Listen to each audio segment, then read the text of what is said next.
Hello दोस्तों, स्वागत है आपका मेरे यूट्यूब चैनल पे। दोस्तों, आज मैं इस वीडियो में आपसे बात करूंगी प्रत्यय के बारे में। प्रत्यय होते क्या है? ठीक, प्रत्यय मतलब होता है जो शब्दांश शब्दों के अंत में जुड़कर उनके अर्थ में विशेषता लाते हैं।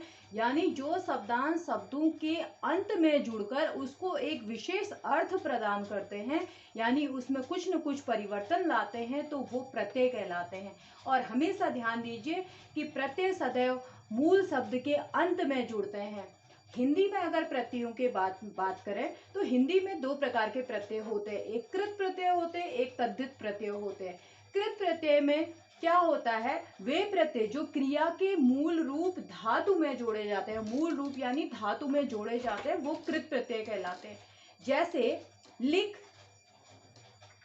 अक, लिख हमारा मूल धातु है, यानी मूल रूप है, धातु रूप है। क्या? लिख। अगर लिख में हमने अक प्रत्यय जोड़ा तो ये बना लेखक। तो लेखक जो शब्द निकल के आया, कैसे बना? लिख धातु में जब हमने अक प्रत्यय जोड़ा तब बना लेखक। तो यहाँ पर क्या हुआ? अर्थ में कुछ विशेषता देखने को हमें मिली, और यानी अर्थ में परिवर्तन हुआ।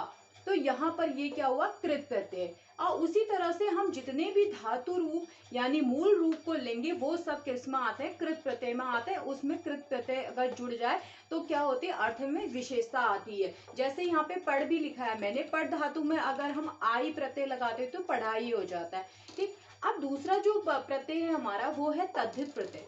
तद्धित प्रत्यय में क्या होता है? वे प्रत्यय जो धातु के मूल रूप को छोड़कर संज्ञा सर्वनाम विशेषण अव्यय के साथ जुड़ते हैं, तद्धित प्रत्यय कहलाते हैं।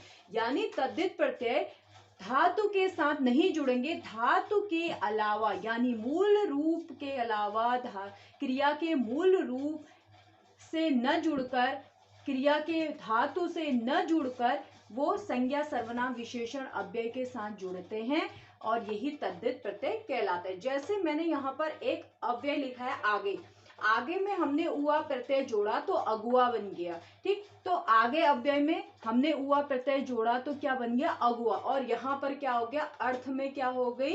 अर्थ में कुछ नई विशेषता देखने को मिली। धन्यवाद दोस्तों।